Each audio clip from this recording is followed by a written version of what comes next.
Justice League Crisis on Infinite Earths Part 1. So this is a two-part DC animated movie. Here's the 4K Steelbook, which is apparently the only way you can get this movie on 4K, which really fucking sucks, but here you go.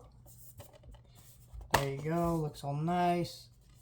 I don't love how this Steelbook looks. It just feels very plain to me. I do like the inside artwork. That looks really cool. But for the most part, I don't really like this Steelbook.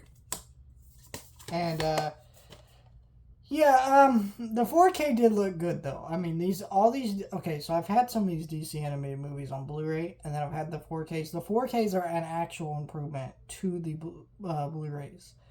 It's kind of weird because you wouldn't expect them to be, because these are low-budget direct-to-video animated movies, but they are enough. They actually do add to it. This movie is actually pretty solid. I've heard some mixed things about it. I like this movie. I like seeing the different versions of characters. I thought they did some cool stuff with it. I'm excited to see what goes down in part 2. And, I mean, if you don't know the Crisis on Infinite Earth story, it's basically that. It's one of the first, comic book multiverse stories on a large scale. DC did it originally to, reboot the comics because they were having such a hard time figuring out what to do with some characters and things, so they opted for this storyline where they rebooted everything and kept the things that they didn't want to keep, and that storyline became so popular that they kept doing it and stuff.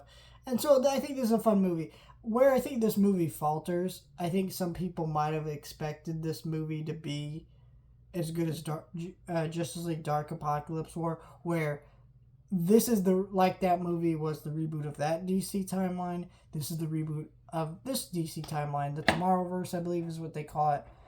And yeah, I think that's cool. But it's not as good as Justice League Dark Apocalypse War.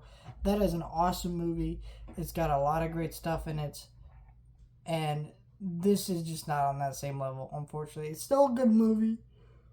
Excuse me. However, it is not as strong as that movie.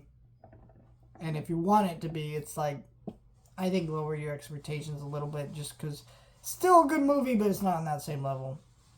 Let me know your thoughts. Like, share, and subscribe.